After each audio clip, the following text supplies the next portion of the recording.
Welcome to another edition of Strange New Pod. I am your Fleet Admiral and host, Julian Brown, alongside Commander Hawk for this one.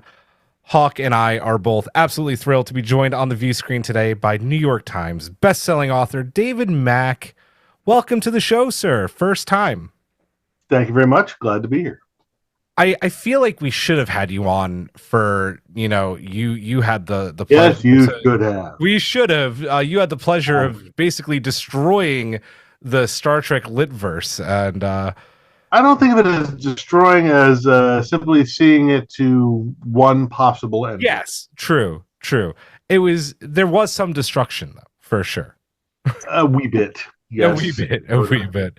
And if you want to dig into that book as well, we're still free to talk about that. Awesome. Yeah. Well, maybe at some point we'll do a Coda trilogy retrospective. Yeah, because we'll do a Coda retrospective. We'll get Dayton and James on here with us, and we'll have a big round table. You'll love that. Oh, that'd be awesome. We should definitely plan. We've done it before. It's always a hoot. Yeah. Awesome. We should definitely do that. I'm in. I'm always in. That trilogy was bananas, as the kids say. I don't know if the kids actually say bananas. Yeah, but I don't think so. I'm getting old. Maybe in 1953. Yeah. David, we're here today to talk about your upcoming Star Trek Picard novel, Firewall, which tells the story of how Seven of Nine joined up with the Fenris Rangers, among a bunch of other amazing things that happen throughout the novel.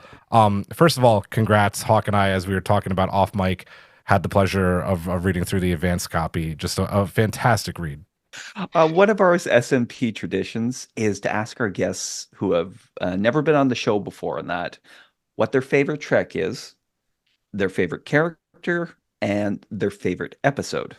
We realize this might be maybe more difficult for you since you've lived with these characters, writing them on the page, and even 2 episodes of DS9. Mm-hmm. But could you tell us? That's a difficult question, just because I do love so much of the Trek universe in general. I did grow up with it. I like to say that as a child, I imprinted upon Star Trek like a duckling imprints on the first moving thing it sees. For me, that was Trek. I always have a special place in my heart for the original series, though I recognize that it is a product of its era. It is, and sometimes it's campy, sometimes it's more than a little sexist. It tried. By the standards of its day, it was progressive. By our standards today, it is an archaic work of a patriarchal society.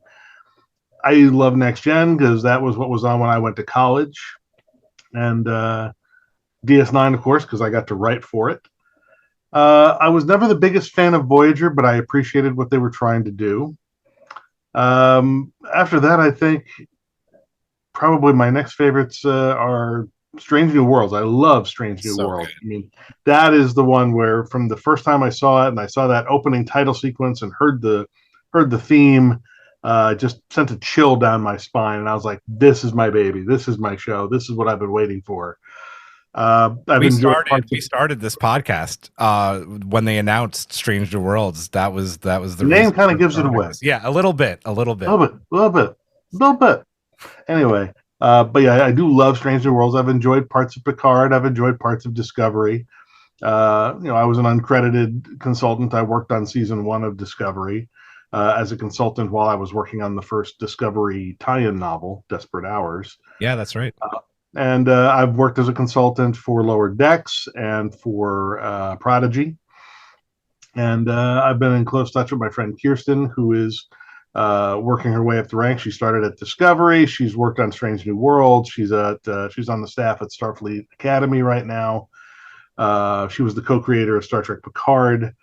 So she and I have been continuing to work together on various projects in and out of the Trek office. And to pick one series above all the others, I don't know that I could. If I had to elevate one, I'd say my favorite, just for sentimental reasons, has to be DS9, which just barely edges out the original series and Next Gen, which would be tied in second place. And the only reason Strange New Worlds hasn't overtaken them is that it's only got 2 seasons out so far. And the 3rd season is under its belt. They haven't announced work on a 4th season yet. So it's only got, 2 seasons out, 1 season coming. That's not yet enough to displace the original series and Next Gen from second place. If they have a strong third season, well, we can talk about this again in a year. But let's see, favorite episode. Again, there's so many beautiful episodes across all of the series. I mean, you look at an episode on TNG like The Offspring. On DS9, you have episodes like The Visitor, In the Pale Moonlight. Those are great episodes. Our Man Bashir, it's like, DS9 was brilliant just because, like TOS, it was able to capture both action and adventure, but it also knew when to lighten up and go for the laugh, go for funny, go for absurd. It was not afraid to embrace a wide tonal range of storytelling. And I think that made Deep Space Nine a very dynamic series and a very unpredictable series, which as a viewer is a lot of fun. And as a writer trying to pitch to it, made it incredibly frustrating because you sometimes really never knew which target you were supposed to be aiming at when you were in the pitch. So you just kind of took your chances and pitched what you believed in. And if it worked, it worked. If it didn't, it didn't. So let's see, favorite characters. Again, I love too many of these characters too much. Data, Worf, both of them always hold like this special place for me that I'm always going to love those guys. But Kirk, Spock, how do you not love Kirk and Spock? I mean, some people overinvest in their lives, I think, in certain celebrities and the actors, whatever. I've tried to resist that urge, that impulse through my life. I will say, however, that there have been only 2 times in my life that I have shed tears at the death of a celebrity who I never had the pleasure to meet. The first was when we lost Leonard Nimoy. I cried over that. And the second was when Neil Peart of Rush died, and he was my creative idol. Oh, wow. The professor, but Bubba. Yeah. I mean, I did once get a very nice email from him for naming a character in his honor in my first couple of Trek books. So I treasure that, this little packet of electrons on my computer, this email from Neil Peart. I replied to it just politely, to say, thank you so much. And, if we ever cross paths, love to share a tipple of scotch or something like that.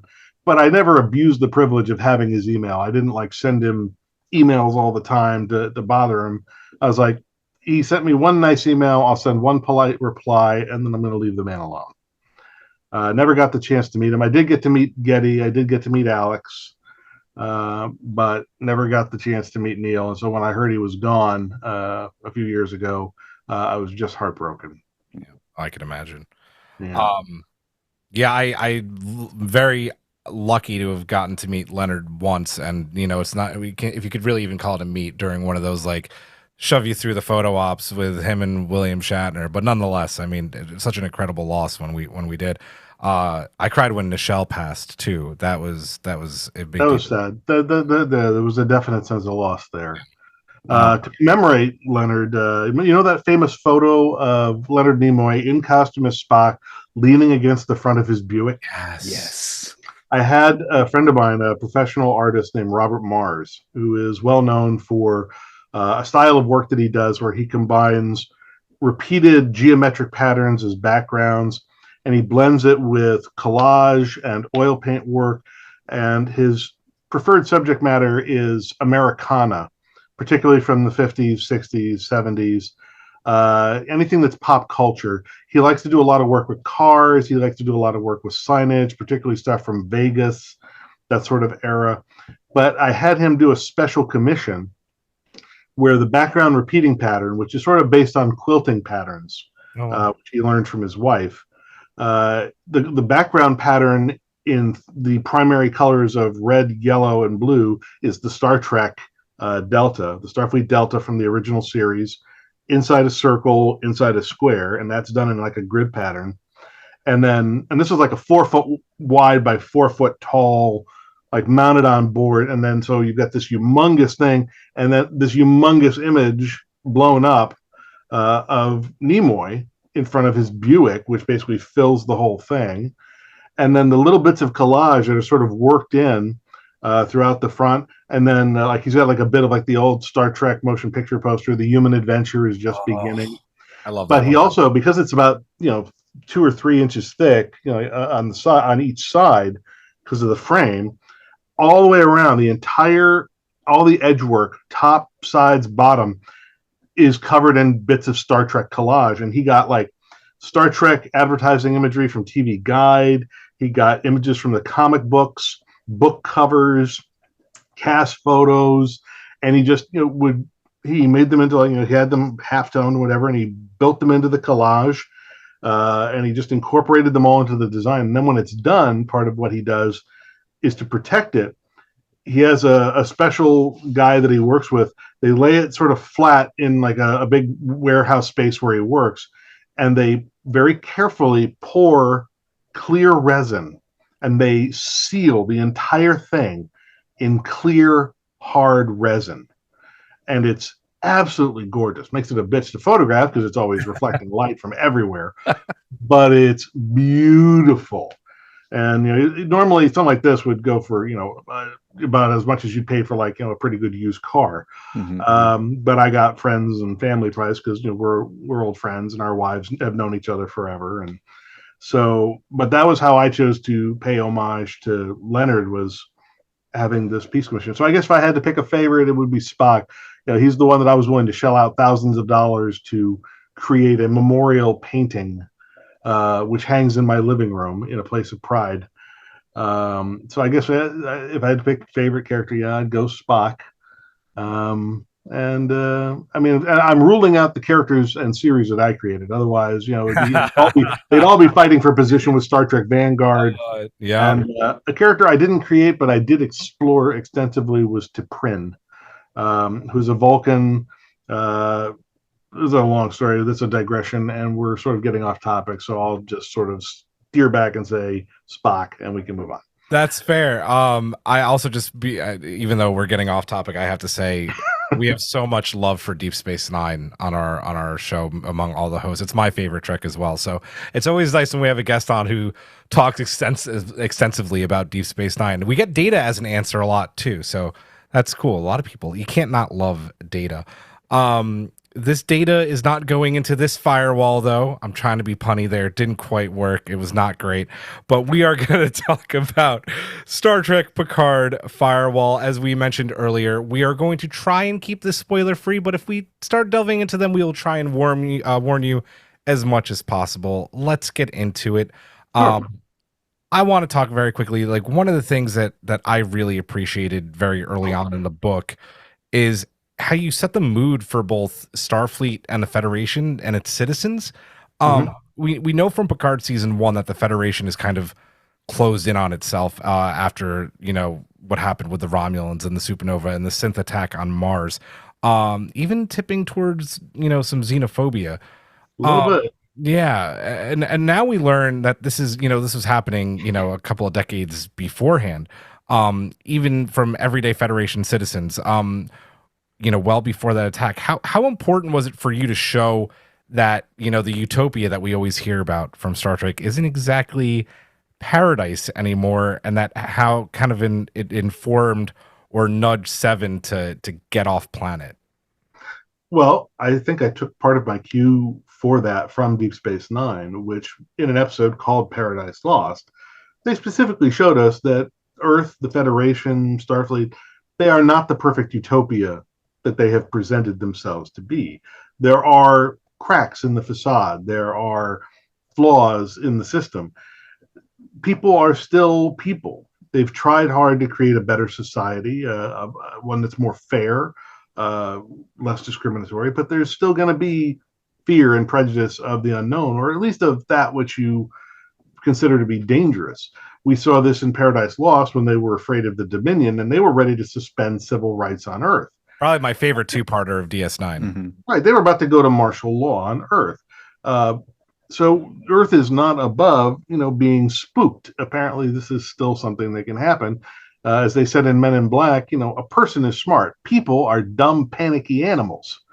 And that doesn't really change. You can try to change it, but human nature is human nature.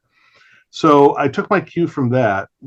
And part of what I was remembering is that the time when Voyager came home is around the year 2378 in Star Trek time. And that's about 5 years after the events of Star Trek First Contact, when the Borg, with a single cube, managed to make it through almost all of our defenses, and for the second time, walked right up to Earth. They were in Earth orbit.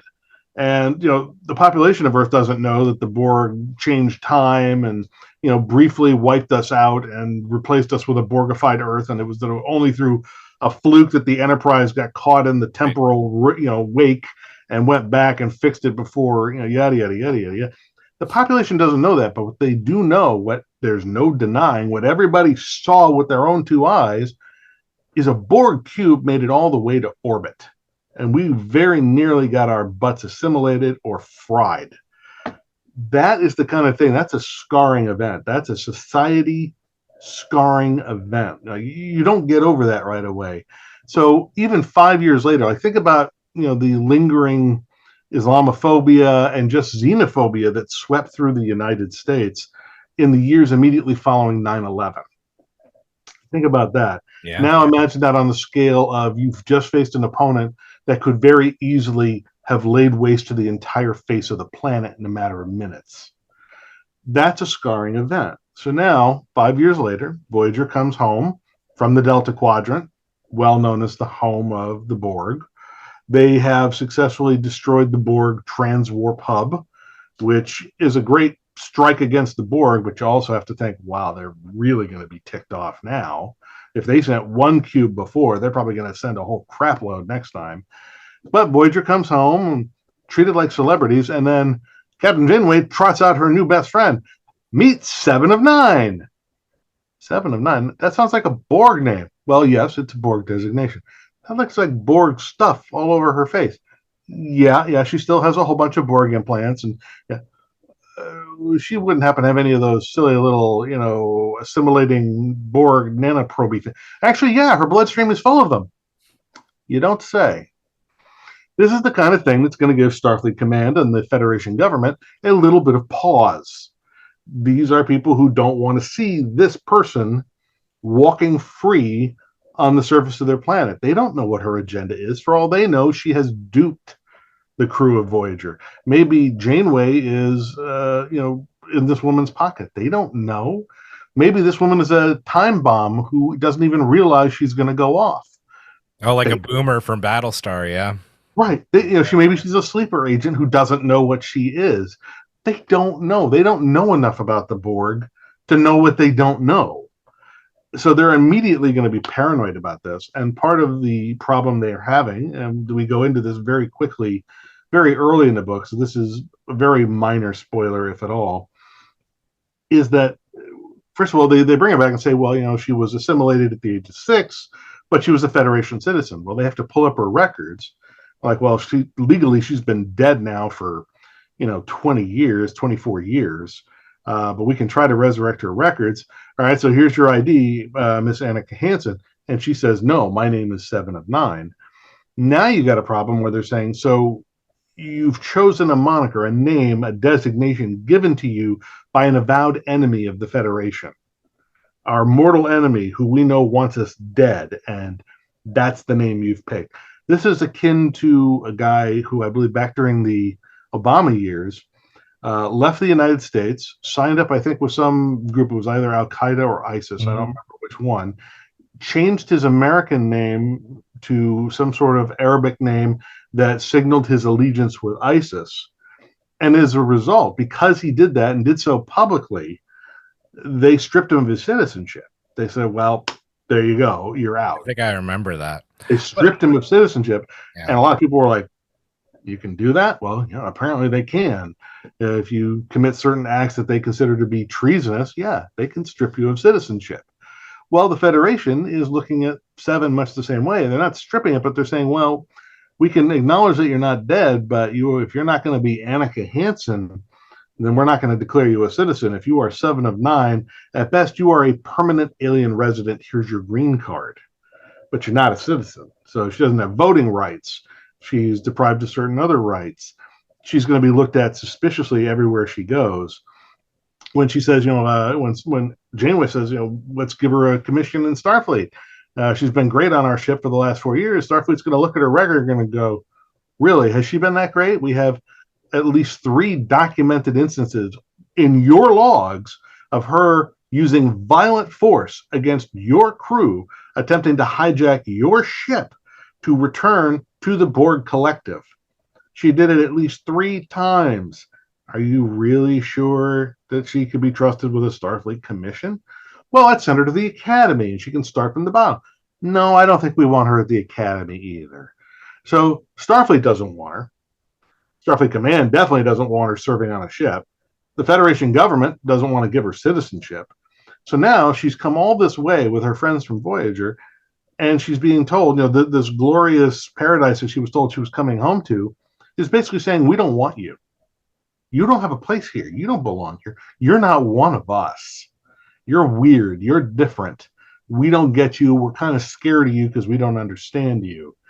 You are not us. And that's a really hurtful thing. Now Seven is dealing with rejection. She's dealing with social, political embarrassment. She's wondering how much of this is going to become a liability and an embarrassment to Janeway, whose opinion she cares about deeply. And at the same time that this is happening, right after Voyager comes home, as we know from canon on Picard, the ship, Voyager, gets basically moved into museum status. It gets taken out of commission as a ship of the line, and it's going to be treated like a museum piece. So its crew is now scattered. You don't leave a crew on a ship that's being mothballed. Yeah. You reassign them. And as we know from Prodigy, Chakotay was reassigned to the USS Protostar project, their new proto-warp ship, which is like top of the line, super secret, classified, need to know, you can't talk about this to anybody level technology. They're going to tell them you can't bring your girlfriend Seven with you. You know that, right? You can't let her set foot on that ship. You can't tell her about the ship. You can't tell her the name of the ship. You can't tell her where you're going. They're promoting him to captain. They're giving him the ship, but they're telling him, yeah, this woman you're sort of involved with, yeah, you can't bring her anywhere near that thing. Well, this is the rift that drives apart her and Chakotay. It's like once she's told this, as she says in the book, there was a lot of, I had a lot of anger. I had a lot of resentment, and it became a toxic mix. And I ended up self-sabotaging that relationship. But it's because, she was basically plagued with both envy and embarrassment, and more than a little bit of rightfully earned rage. So that sort of explains why the relationship with Chakotay that we remember from the end of Voyager, why that ended so abruptly after they got home. And part of it was the prejudice that she faced led to her being cut out of everybody's lives. And then all of her friends scatter, the emotional support network that she's come to rely on Voyager that treated her so gently and with so much understanding and so much patience, it's gone. Tom and B'Elanna are off having their kid. Who knows where the hell Harry got sent? Chakotay's on the Protostar. Janeway got moved up to Starfleet Command. The Doctor's off on his book tour. Tuvok got sent someplace else, probably the Titan. Everybody's gone. She's alone. She has no friends, nobody to turn to, and she's in the middle of a society that doesn't like her and doesn't trust her and is afraid of her. And this is a very, very bad combination. I don't think it's any fault of her own either. Oh no, not at all. I mean, not of her own, no. Her as well, but of Voyager's crew, right? I mean, there's nothing they could do about it. They all have lives and careers that they need to move forward with. So, there's the military personnel go where they're assigned. Yeah, so it's like such a series of unfortunate events that leads to all this. Yeah. Actually, that kind of takes us into our next question. To say this is an emotional journey for Seven is a bit of an understatement. In this story, Seven is experiencing the full torrent of human emotions that she's never had to before, and doing so without that support network of the Voyager crew that she relied on for so many years.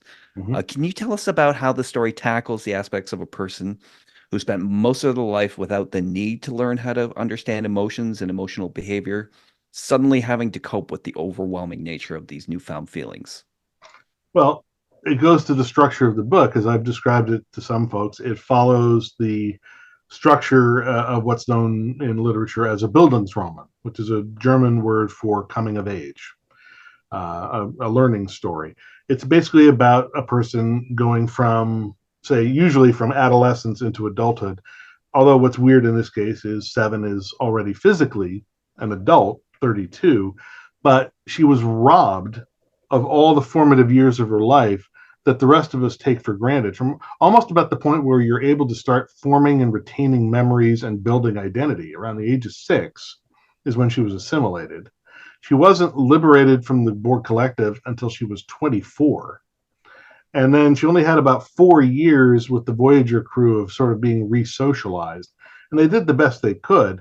But it's important to remember that from age 6 to age 24, all the years when we all sort of deal with forming our identity, learning to socialize and make friends, figuring out what it is we want to do, what our talents are, what our interests are, who are we attracted to, what is our place in life, and then eventually learning how to break away from the structures of family that shelter us in our youth, and learning to become independent and function as an adult alone in the world. All of these functional, all these critical moments, all these milestones were stolen from her by the Borg. And suddenly she's reintroduced to life, age 24, aboard the Voyager. They do their best to socialize her as best they can, but that's a damn weird environment in which to be working. And frankly, their approach was maybe a tad overly, cis heteronormative, especially because, as we find out later in Picard, Seven is bisexual. She's queer. And this is a part of her nature that she didn't really get much opportunity to explore in Voyager.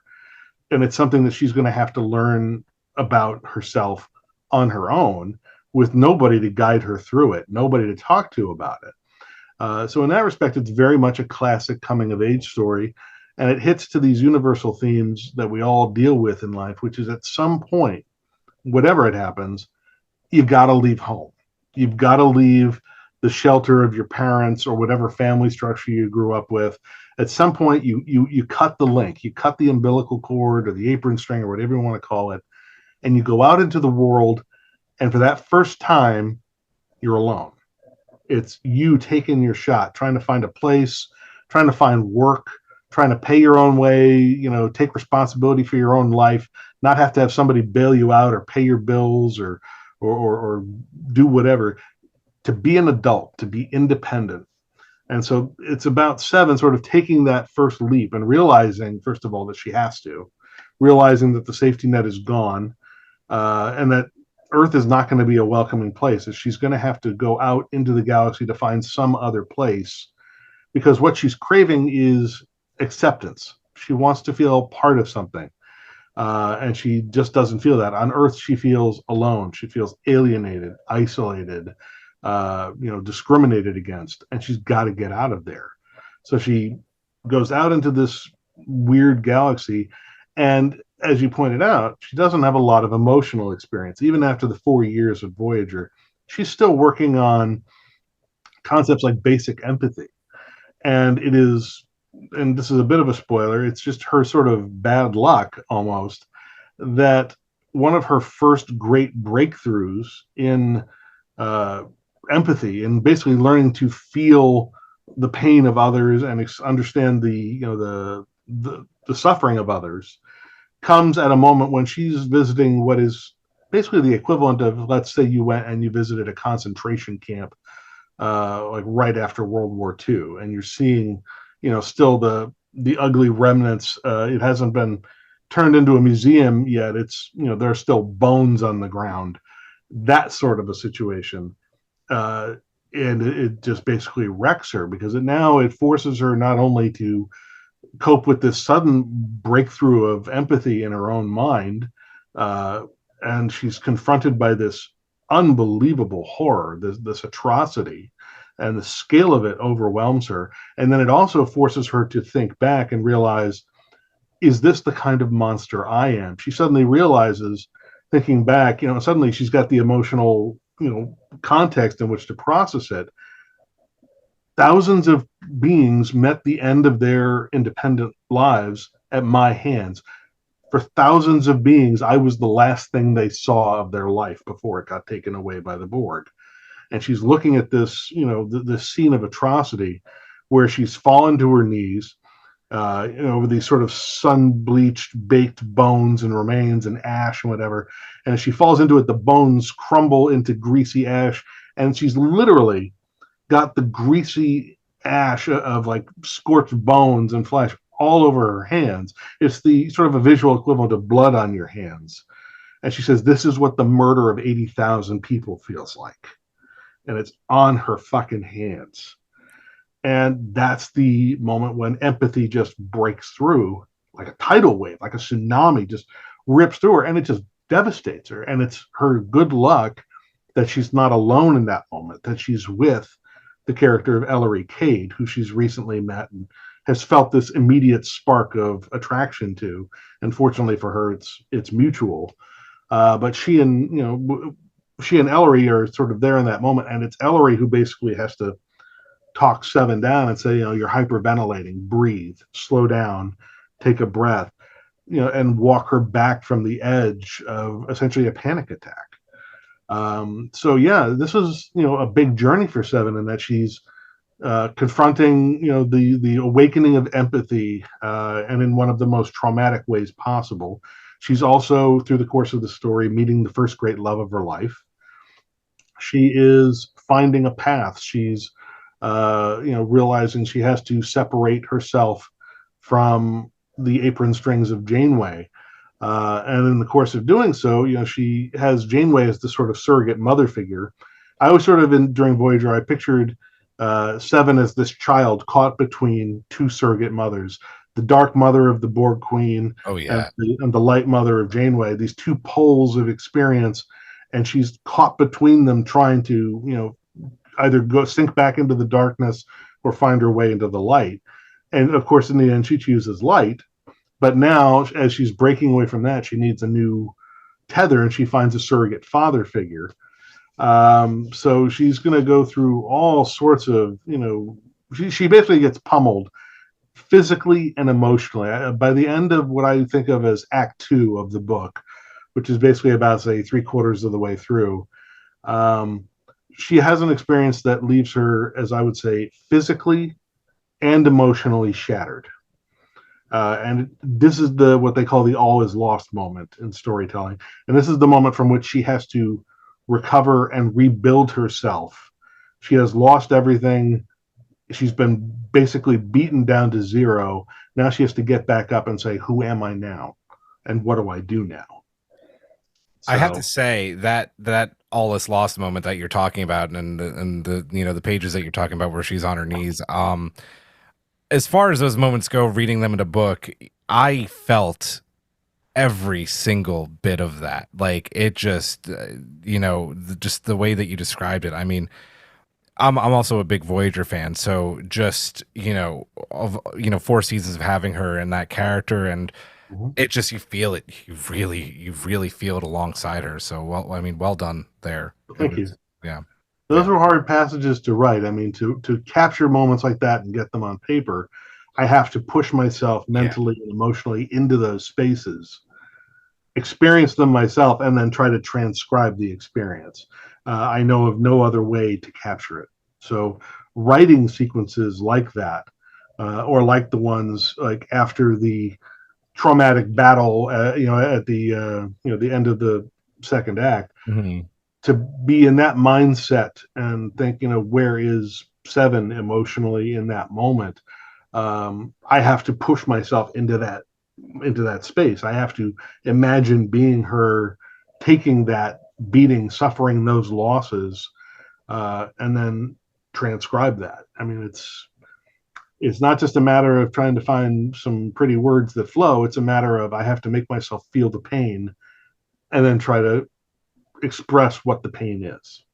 Seven herself has become kind of a de facto representative for trans, non-binary, and the queer community in Star Trek, which you explore quite a bit in the story. Can you tell us about the importance in exploring such an integral aspect of the character in your work? I felt that it was vital, particularly for this book. I know what an important icon the character of Seven has become to the queer community and the trans community.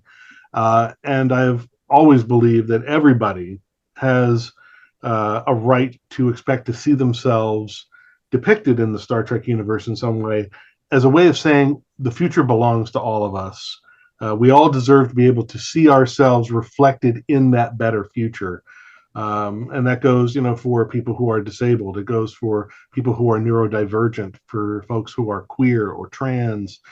We all deserve a chance to see ourselves reflected in that better world and know that we deserve to be there, that we all deserve to be part of the human community.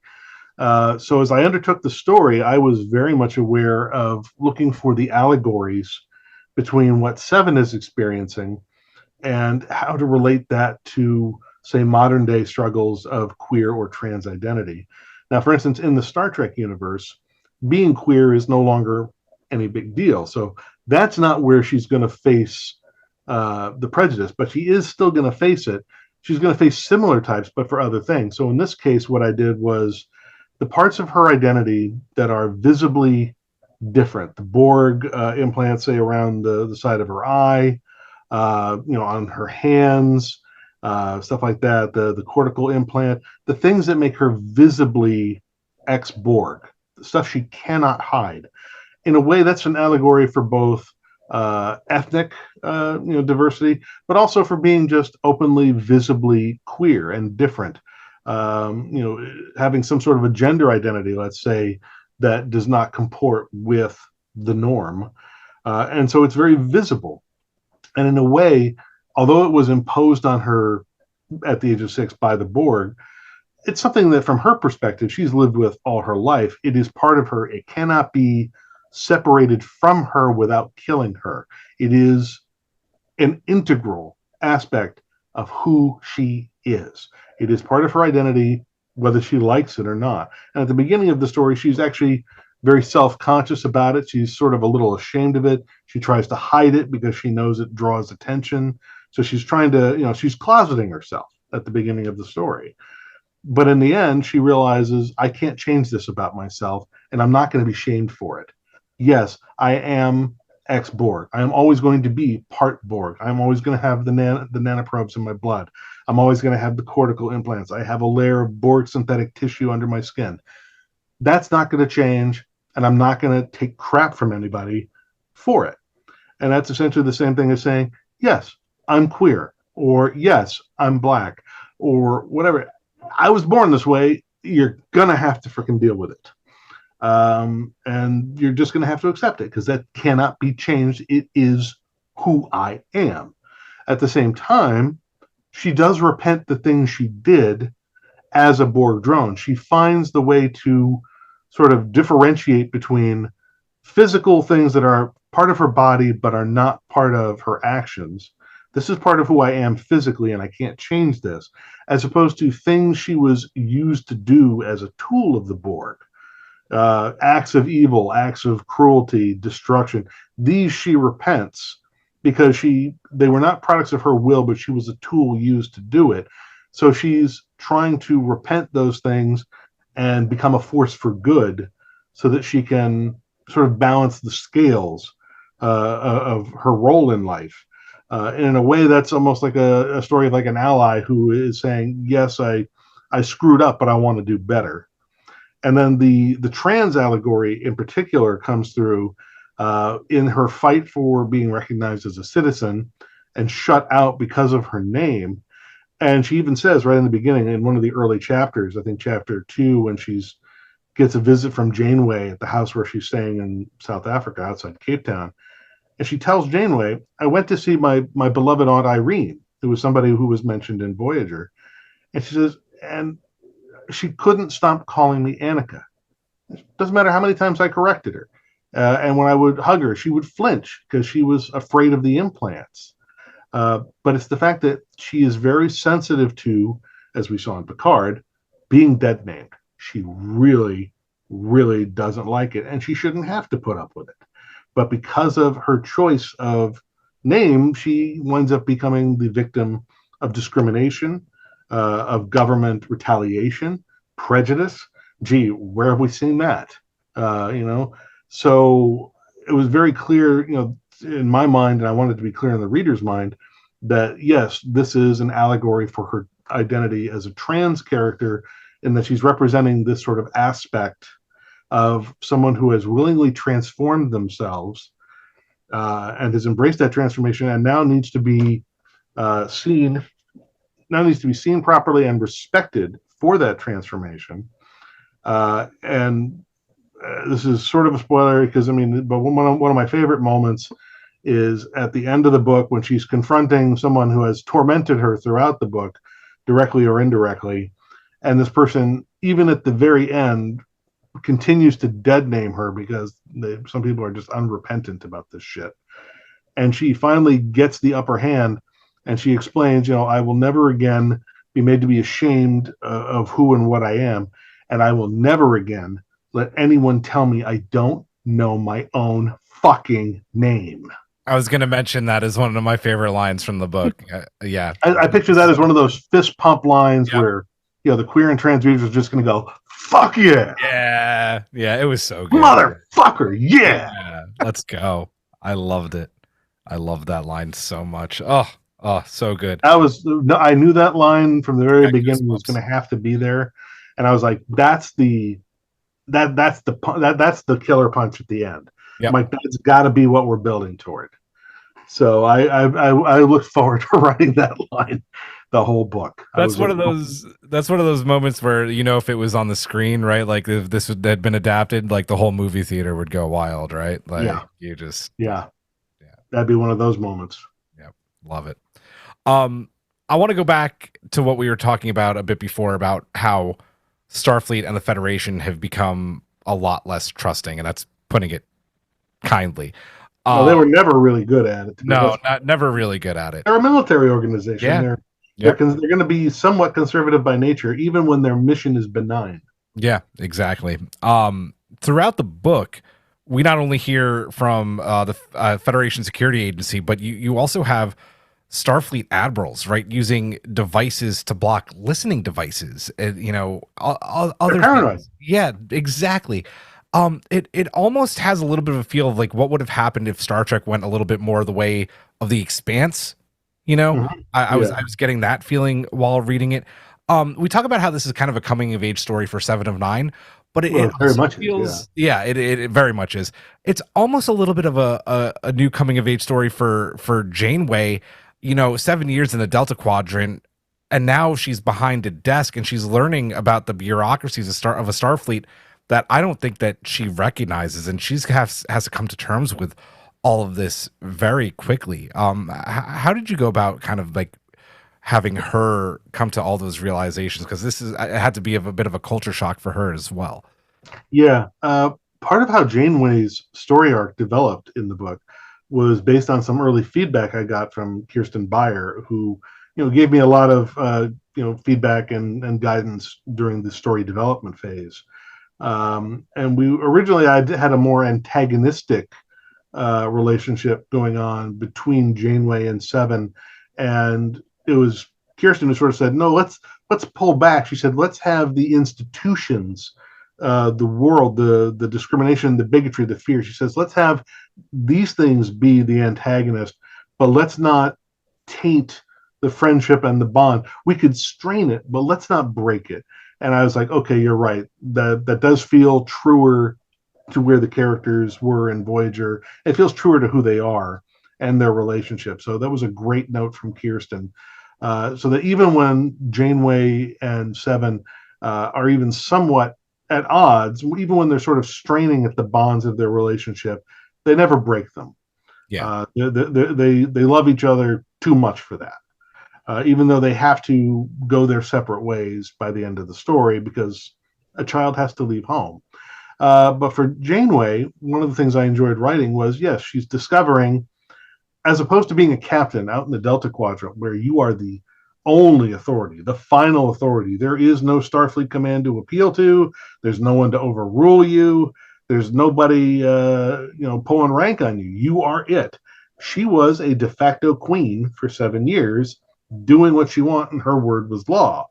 And now she's come back to this organization, this massive, bureaucratic, everything in 5 times, multiple copy, a sclerotic organization that just has centuries of backlogged procedures, protocols, internal rivalries. You've got an intelligence division that seems to be at odds with the operations division. You've got a political liaison office to the presidency that seems to wield outsized power and wants to push everybody else around. It's like you've got everybody, the right hand doesn't know what the left hand is doing, and neither one knows what the feet are doing. And heaven knows, what the left flibber to gibbet is doing. We got to remember, not everybody's human. So it's this organization that has gotten so big that it actually has internal conflicts, to the point where when people show up from, say, the intelligence division, they're so untrusting that they're going to put down an anti-surveillance device just to make sure the conversation doesn't leave the room, to make sure nobody's recording it, that nobody's going to come back with a recording of this 20 years from now as evidence at a court martial. But I wonder how much of that. Yeah, I wonder how much of that, going back to us talking about Paradise Lost and Deep Space Nine, comes from what Leighton tried to do, right? You got it. I mean, once something like that happens, the ripple effects just continue. Starfleet might, for instance, re-embrace certain nobler ideas in the wake of the Leighton crisis. It might try to reform, but certain folks are also going to take other lessons, which is, don't leave a paper trail. Don't create documentation unless you absolutely need to. Don't trust anybody not to record your conversations. Make sure you use anti-surveillance to take things off the record whenever you have to. And this is going to be especially prevalent, as we see, in the intelligence division. Note that the people who keep using these devices are with the clandestine services. It's FSA or it's military intelligence. These are the folks who are showing up with anti-surveillance devices. This is not something that Janeway would do. This isn't something that the CNC would do. It's not something the political liaison would do. No, this is behavior particular to clandestine services personnel. It's just who they are. It's their nature. Yeah. But anyway, so what Janeway figures out from this bureaucracy is that obviously you can push to a certain degree, but the institution is always going to move slowly. But there are certain things that can grease the wheels, certain things that can provide leverage, as one might say. And one of those things that she discovers is celebrity.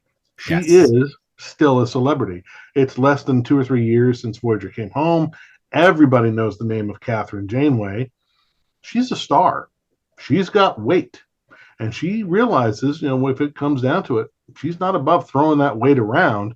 She's like, yes, I can basically screw you in the court of public opinion. And, Kima Geis from the FSA is like, I can make your life hell. And Janeway's like, really?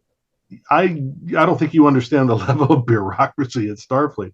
I can bury you for years under thousands of requests. And by the end of it all, you're going to be right back where you started and you're still going to have nothing. And I can destroy you in the court of public opinion because I'm a star and you're not. Nobody knows who you are. I'm a celebrity and I'm not above using it.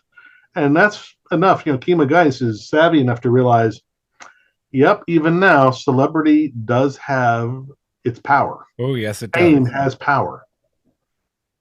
Yeah. And Janeway is not above using it, especially when you threaten her family. This kind of takes me right into the next question because I was talking about I love when that happens.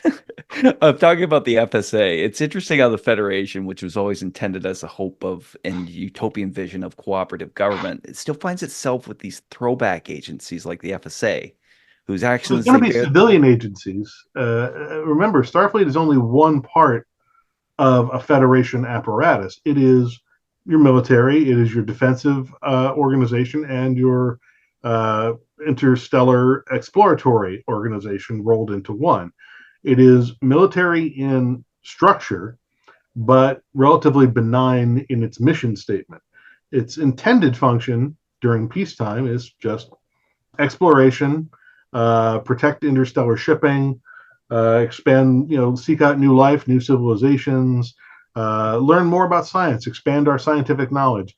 But in times of war, times of crisis, this is the defensive agency. This is the military.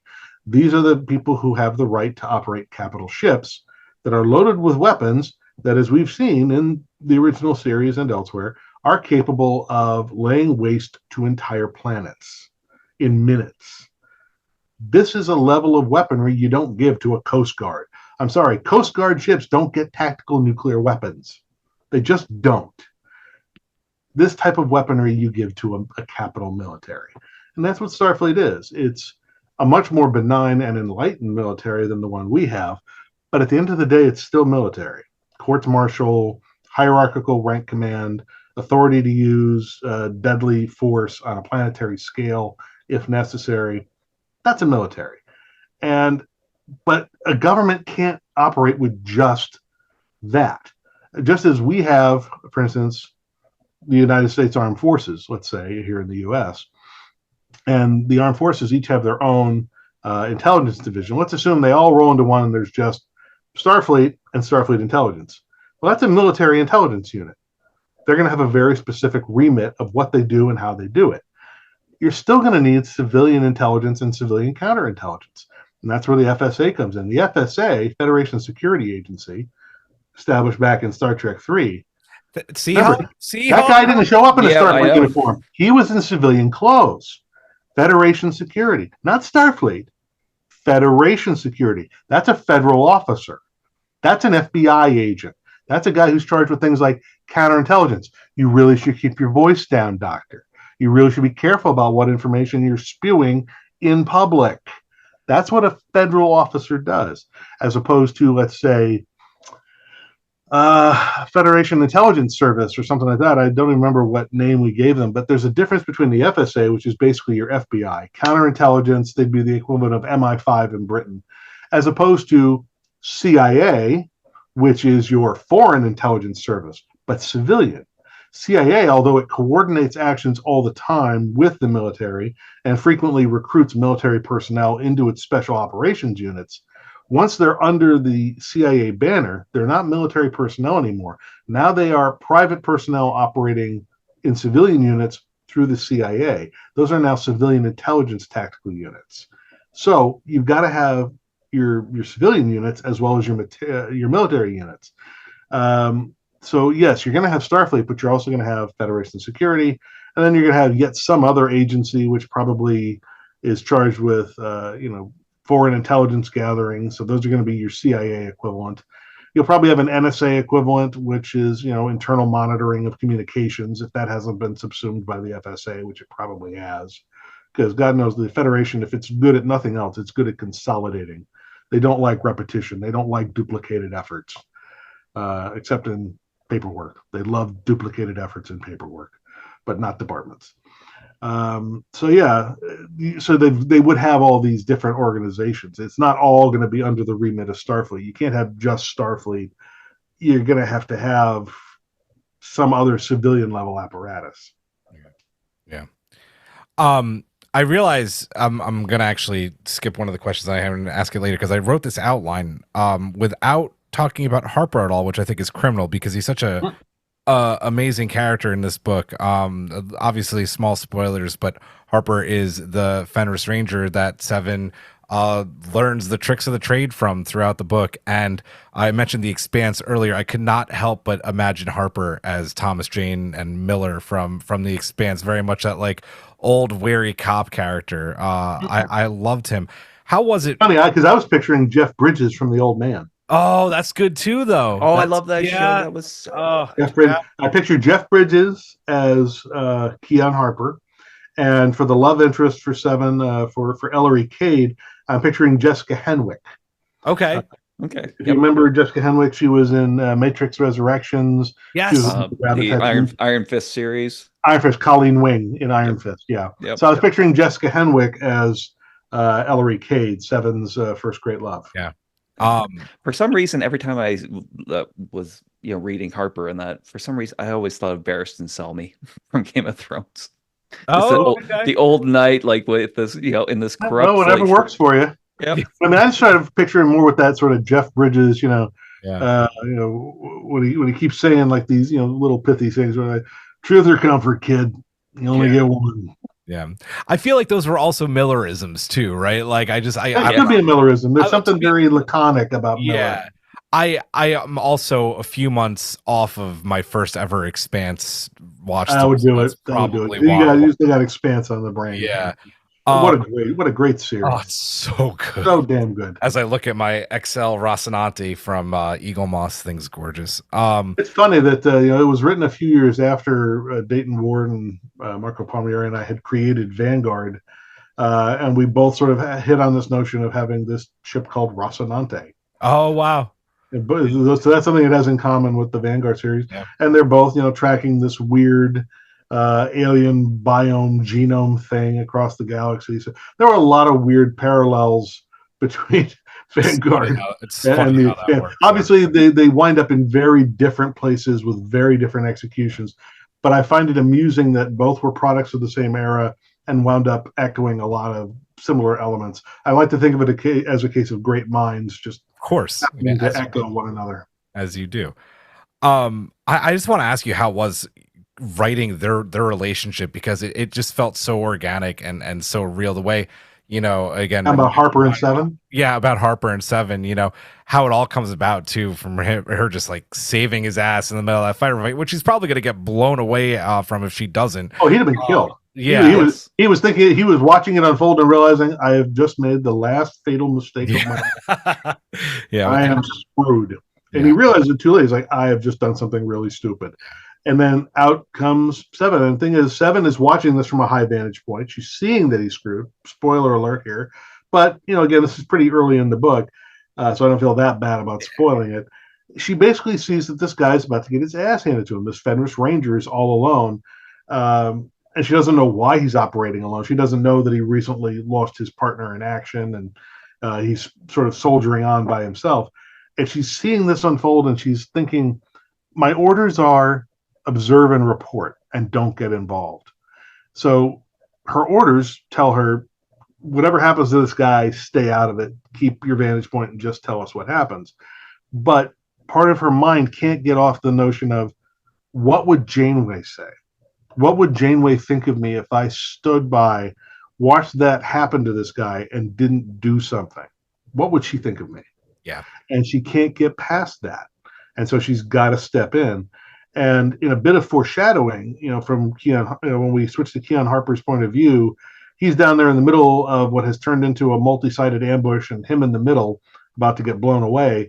And then in comes Seven, taking out a bunch of attackers on one of his flanks. And he sees, this tall, beautiful, blonde-haired woman with weapons in each hand. And she's just blowing things away, saving his neck. And he can't help but think of her as a Valkyrie. Yeah. But what's important about that is, if you remember, the Valkyries were not supposed to be warriors who help you on the battlefield. The Valkyries they were what's known as psychopomps. They are creatures that escort the souls of the departed into the next world. Uh-huh. They are there to usher the worthy into the afterlife. So seeing her as a Valkyrie, even if he's not conscious of what he's done, he is realizing that meeting her is a harbinger of his own end. And he sort of is beginning to process that. You see there's foreshadowing and sort of a growing knowledge on his part. He can feel something is coming for him. And he feels that throughout the story. But what was fun about writing their relationship is that they are obviously so different. He's very, very, very terse, very, man of few words, if you will. And he's dealing with Seven, who can tend to flap her gums if she gets started. And at some point he just says to her, kid, you talk too much. And he just leaves it. Originally, when I wrote the first draft, he said that, and then he explained a whole bunch of shit, and I'm like, it's sort of ironic that a guy who just said you talk too much then goes on for 4 fucking lines. And that's very ironic. So I cut all of that shit, and I'm like, let's look at the scene again. And now he just goes, kid, you talk too much. And I'm like, that's perfect. Cut it there. That's all you need. That's it.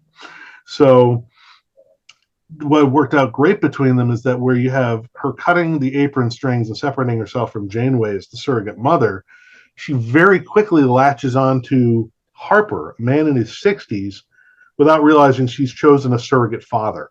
Yeah. And she doesn't realize it until too late, unfortunately. But she basically very much does this. And she, even thinks to herself, what is it about him that I find so calming, so reassuring? He reminds her of sort of the best qualities of Chakotay, but he's still not like Chakotay. Well, it's because she's latching onto an older paternal figure, which is something that she never had. Even on Voyager, the doctor, who was very simpatico with her, was more like an older brother. They were both sort of outsiders. They were both people trying to understand the experience of interacting with emotional beings. So she and the doctor had a lot in common as outsiders in that respect. But he wasn't what I would consider to be a paternal figure to her at all. And Chakotay, who might have filled that role as sort of the side, the right-hand person of Janeway, well, they screwed that up once they crossed the line into trying to put them together as a romantic couple, which I always in the last episode. I don't think you're going to find a lot of fans who ever liked the never idea liked that. Never felt right. That just never wasn't. Right. No. Like, whoa! What are you doing? No, no, that's her uncle. No, stop that. Yes. But she latches on to Harper, and it was very important to me again that this be her father figure, her teacher, her mentor, her guide into the Rangers. And then I had the Ellery Cade character, and then the supporting characters of all the other Rangers who they get to know and undertake little missions with. And because part of what I was trying to avoid, and I was very conscious of this as I was planning the story, is that there are certain tropes that tend to happen, particularly when you're trying to write stories that center queer characters. You tend to have the bury your gaze trope, where unfortunately you go through all the trouble to establish these great queer characters, and then for some reason writers feel compelled to kill them off. Or the queer relationship has to have a tragic ending, or it has to end badly for some reason, or they have to be betrayed by the other queer character, as if the queers are always the villains. And then on top of this, there's almost always a black guy who has to get killed to show that the situation is serious.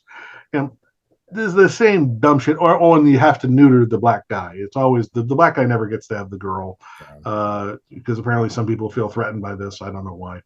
So I'm like, all right, let's make sure we are aware of all of these hurtful tropes, and let's make sure none of them get in. So, for instance, we've got a guy in there, one of the Rangers is described, Lucan Sagasta, is described as being dark-skinned with a bright white smile. He's charming. He's the ladies' man. He's the daredevil, the hot spur of the group. Well, guess what? I don't kill him. Even when the situation is deadly fucking serious and they're getting their asses shut up, I don't kill him. No. You don't shoot the black guy who's popular with the ladies. Don't do that. Don't do that. He's Lando fucking Calrissian. Don't do that. Oh yeah. Don't shoot him. Don't do that. I love this. And it's like the queer relationship. I'll just, again, spoiler warning. I'll just tell you right now, they're gonna have a happy ending. I'm gonna lead you to think they're in peril a number of times. There's gonna be a moment when you're sure I've lied to you, and you're gonna go, Mac, you fucking bastard, you lied to me. And then you're gonna go, oh, okay, you didn't lie to me. All right. But yeah, I don't spoil it. I'm like, somebody at some point, yes, relationships don't last forever, especially not first grade loves. A lot of people have their first grade love, and for whatever reason, after some time it ends and you move on in life. Some people marry their first loves and spend their whole lives together, and they're the lucky ones. A lot of people don't. So Seven meets the first great love of her life, and I was cognizant of the fact that obviously they're not together by the time Picard rolls around. So obviously something happens, but relationships end for all kinds of reasons. People don't have to die. People can just grow apart, or maybe they wanted different things. Maybe one wanted to buy a house on Risa and the other one didn't. Who knows? But the whole point is, I was like, at some point, something will come along that's going to break up their happy relationship, and they're going to go their separate ways. But it is not going to be me, and it is not going to be here. I love that. Bravo. And other writers for novels and television and film, are you listening? Very important. Break your tropes. Break your tropes. Especially, well, I mean, not all tropes. Not all tropes are bad, but the ones that are hurtful. Yes. Especially the ones that reinforce negative social stereotypes. that marginalize people, especially take people who are vulnerable and just treat them like pawns to be discarded. Those are tropes that we should actively question and seek to subvert. Yeah. I just mentioned other novels and books. This Star Trek Picard series, except for the Dark Veil and Last Best Hope, these new Star Trek Picard prequel novels have all been very like boots to the ground, like gritty stories. Instead of all taking place on a starship bridge. Now, full disclosure, I love stories that take place on starship bridges. Hey, so do I. Yeah, you've written plenty of them. Yeah. I think these new stories, though, whether it's Raffi rejoining Starfleet Intelligence or Rio getting to have that novel that brings back like the characters from a piece of the action, right? Yeah. This been really refreshing for readers, and there's just so much more I think to explore with that era, both before Picard season 1 takes place and even between those seasons. Now that you've written Firewall, are there any other characters or even factions that you'd like to possibly write about and explore during this time? I mean, although I feel like it would almost be anticlimactic to write another Fenris Rangers novel, that might be fun. But I mean, during that particular era, I'm not really sure. It would be hard to know what direction to go in. It was just sort of a fluke that I'd wanted to write the Seven of Nine joins the Fenris Rangers novel since the episode Stardust City Rag first hit. The night that it dropped for streaming, and I'm watching it. I stopped the episode right in the middle. I hit pause, picked up my phone, and emailed my editor and said, "I want to write a Fenris Rangers novel." And about 2 minutes later, she wrote back and said, "Yeah, you and everybody else." I said, "So is that a yes or a no?" And she said, "Well, right now the producers don't know what they want to do with the Fenris Rangers as a story element, if they want to do prequel stories or not. So for now, we have to stay hands off. But if that changes, I will let you know." I said, "That sounds great. Thank you." I had to wait 2 years. 2 years later, I take my editors to lunch and I say, "So, you got any work?" And they said, "How would you like to write the novel about Seven joining the Fenris Rangers?" I said, "Would I?" Well, that happened. But I don't know if that kind of lightning can strike twice. Right. So I'm not really sure where else to go during this era. I mean, the Picard characters, I don't know. Seven, I felt like she had this rich backstory and there was a lot of trauma and a lot of a lot of stuff going on under the surface that was worth exploring with Seven. But I don't know if any of the other Picard characters spoke to me on the same level. That's fair. So. That's absolutely fair. Yeah. Although I gotta say, John Jackson Miller was the perfect guy to take on Rios and write that just sort of rollicking romp of an adventure for Rogue Elements. I don't think anybody else could have done that. We interviewed him after that came out, and that's a wild book. That is just nobody else could have done that the way John. Absolutely not. No. And it's similarly with his recent Strange New Worlds novel, The High Country. Yeah, The High Country also. Vintage John, man. Nobody can do stuff the way he does. He's got just a rare gift for finding these beautiful ideas and then just executing them masterfully. Yeah, for sure. So speaking of characters, where you explore the perspective of two very important legacy characters in the story, Seven as well as Janeway, and you mentioned the conversation and that Julian and I were talking about the same conversation and that before you joined us, and that speaking with Geis, the head of the FSA, and we both thought you captured Janeway's personality perfectly in that moment. Oh, thank you. How hard is it for you when you're writing those scenes to get into the headspace of the characters? And are there any particular moments from the past series that help to kind of get you there? Well, I've always been pretty good at capturing character mannerisms, character speech patterns. It helps to rewatch the episodes right before you undertake the writing of, say, a book, just to remind myself, there are times when Seven will wax on, and then there are times when she's just, short clip and to the point. She's got a sort of a weird, ironic, very dry humor to her, fun will now commence. Yeah. She doesn't even realize she's being funny, or maybe she doesn't intend to be funny, but she's hilarious. So it's little things like that. It helped again that I watched Voyager during its first run, so I saw all of it. I actually, along with my writing partner at that time, a man named John Ordover, we actually pitched a story to Voyager right after its first season had just ended, and they were acquiring episodes for the beginning of season 2. We actually sold them a story called Sick Bay that ended up not being produced for reasons that had nothing to do with us. And it would have been this great story, but I mean, we had a feel for it even then. We had a feel for the characters, for the dialogue, for the personas. And once the sort of actors have sort of set those patterns on screen, you really just, once you hear it, if you can just sort of imagine it in the actor's voice and play it back in your head, and you say, would these words sound right coming out of the mouth of Kate Mulgrew? If Kate Mulgrew read these lines in character as Janeway, would it sound right, or would it sound stilted? And part of what I do is when I write the scenes, I read them back to myself and I read the dialogue out loud. Because sometimes a line that looks good on paper, you try to say it, mouth trips over it because certain syllables or certain sounds don't flow naturally from one to the next. And you realize you might write that in like a written format, but nobody speaking would naturally say that. And so when I hit a line like that and I trip over it, I go, something's wrong there. All right. If I'm Janeway, how am I saying that? And I'm imagining her voice, and I'll say, okay, what I want to express is this thought. How do I say it as Janeway? And I'll sort of say it out loud a couple of times until I find one that has the right cadence, the right rhythm, the right vocabulary, and then I'll put it on paper and I'll polish up and go, yeah, that's it. That's what I was trying to say. So sometimes it's just a matter of trial and error.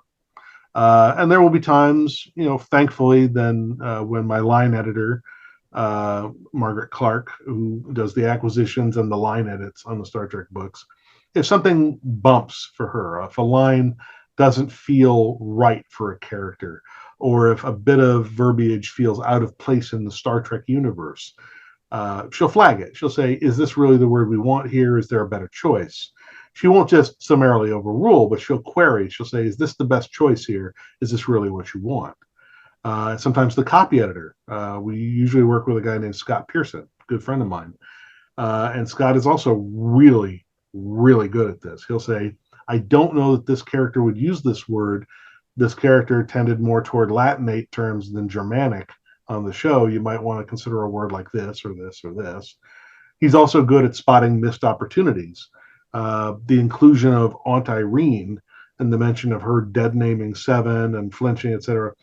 That came about because when he had offered up his notes as a copy editor, and when he was annotating the scene at the beginning of the book when Janeway visits Seven in Cape Town, he put a note in the margin and said, it seems odd that Seven has been on Earth for nearly 2 years at this point and does not appear to have visited her Aunt Irene, who we heard about, and he cited this Voyager episode, that Voyager episode.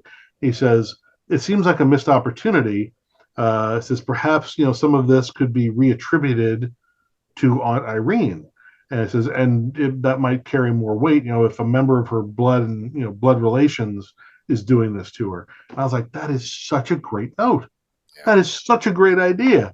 And again, that's why we're lucky to have not only a good copy editor in and of himself in Scott, but also a great Star Trek fan and someone who's very knowledgeable about the universe, who's able to spot missed opportunities like that and say, just a thought, maybe you want to do this, maybe you could try that. And he leaves it up to me, but sometimes you see a brilliant suggestion like that and you realize, how did I miss that?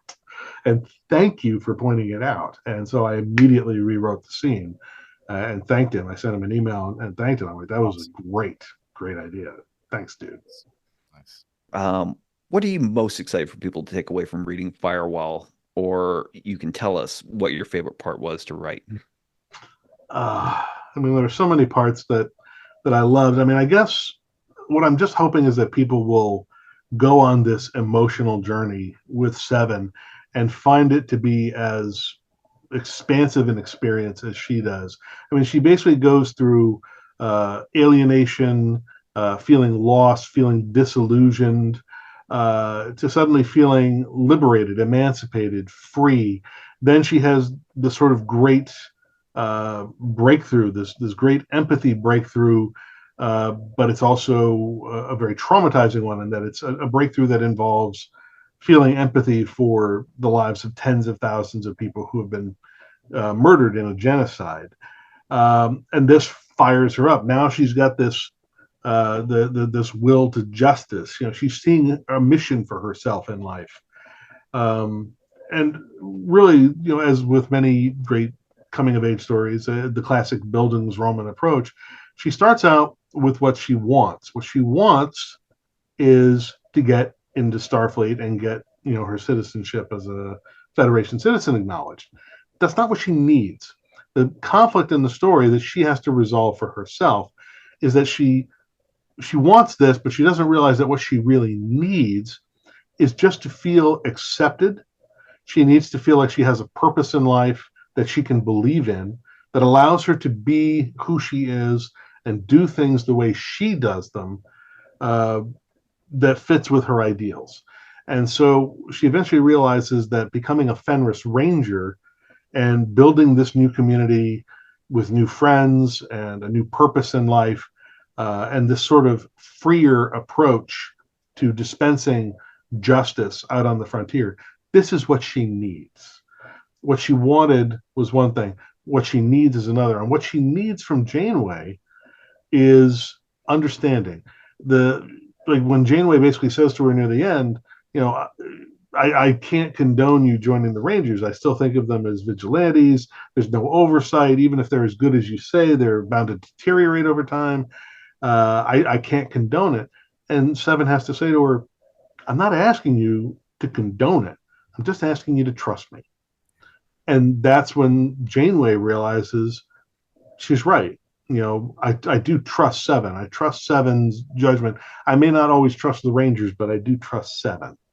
And that is how they're able to leave that moment with this strain on their relationship healed, you know, where they finally are on a first name basis, which is symbolic, again, of Seven leaving behind sort of the symbolic childhood that she had on Voyager. The point when she and Janeway are able to address each other as equals at the end of the story is essentially, you know, the beginning of her true independence as an adult. So I think, you know, what I'm hoping people will take away is that this is a story about a journey to independence, and basically it's a very human story that we all have to undergo. It's a queer normative story about a queer woman who has to find her place in the galaxy, figure out who she is, what she wants, who she wants to be with, and she's got to find a way to do this without destroying the bonds of love that, you know, that helped her get this far. So in that space, you know, it's really just a story about coming of age and learning to live your own life. Yeah, and it really is. We can't wait for everyone to read it. David, it has just been a pleasure to speak with you today. Before we let you go, where can people find you? It is time for you to plug away, sir. How can people find you? How can people pick up the book, and any projects coming up where the Paramount lasers won't shine on you that you could share with us? Well, a quick way to find me on the web, you can go to my website, davidmack.pro. That's David Mack, MACK.PRO. That's my official website. It has my complete bibliography. If I ever have upcoming appearances, they'll be listed there on the front page. There's all sorts of useful information in there. You can look up my short stories and, you know, yada, yada, yada.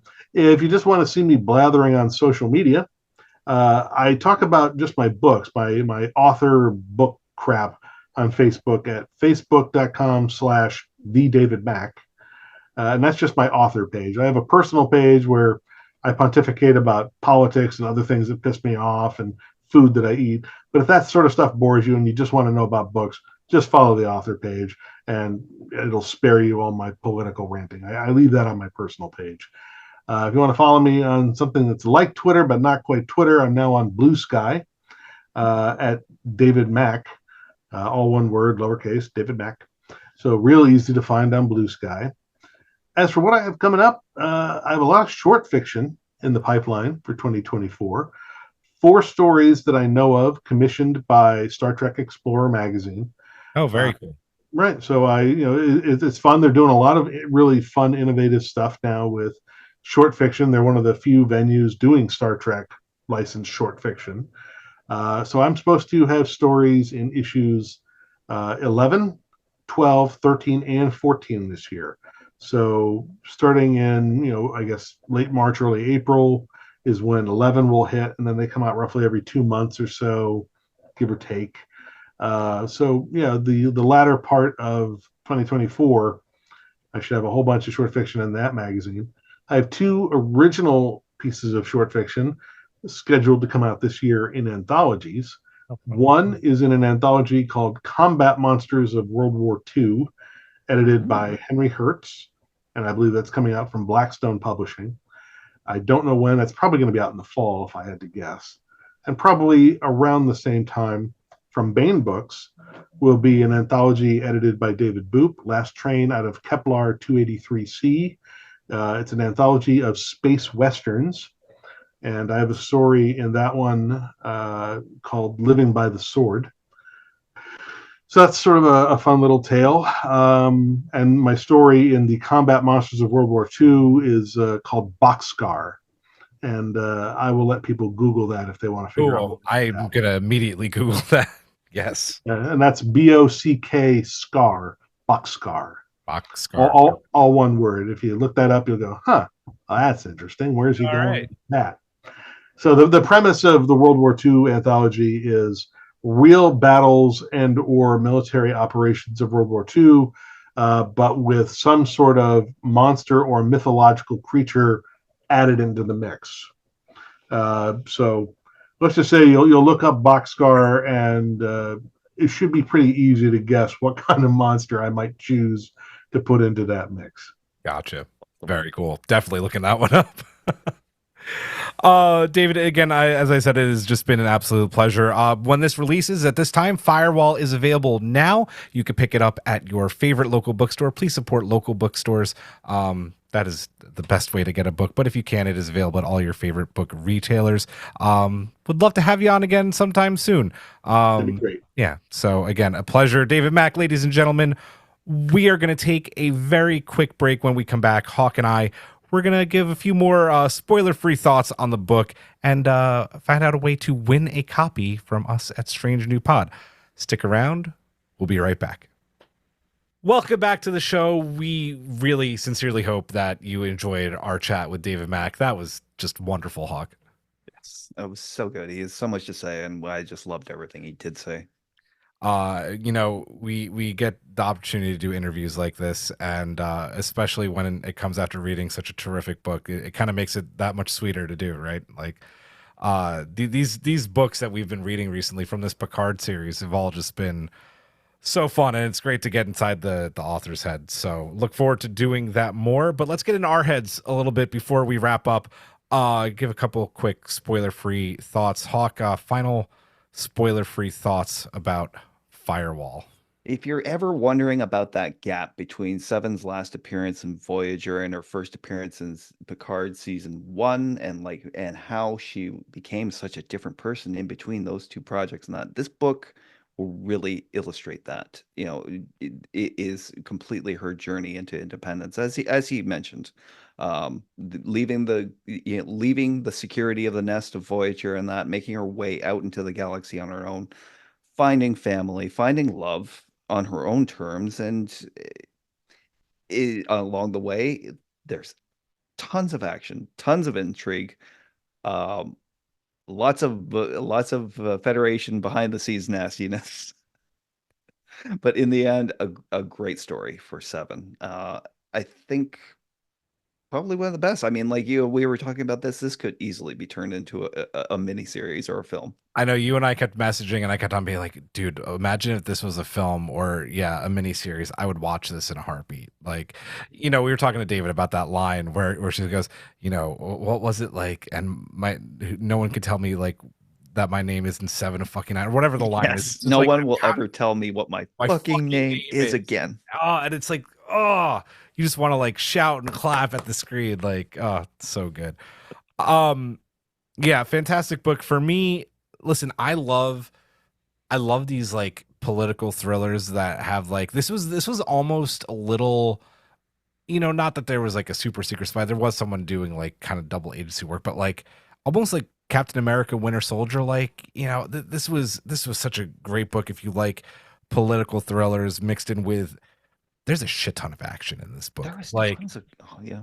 I think And as we mentioned before, on the ground action and that, we all know those scenes that take place on the bridge and battles between big ships and that. Well, if you like Spitfire combat, I'm gonna try and keep this as spoiler free as possible, but there is a scene of pages where Seven has, I think, the fight of her life, of her entire life, and I can't wait for people to read that. If I'm going to take away something, like, that entire sequence is, 1, emotional, 2, just action packed, and 3, I'll say emotional again because it's just a roller coaster. The other thing I'll say is that there are a few characters in this book that I think are going to make fans of a certain franchise heading to Netflix very happy.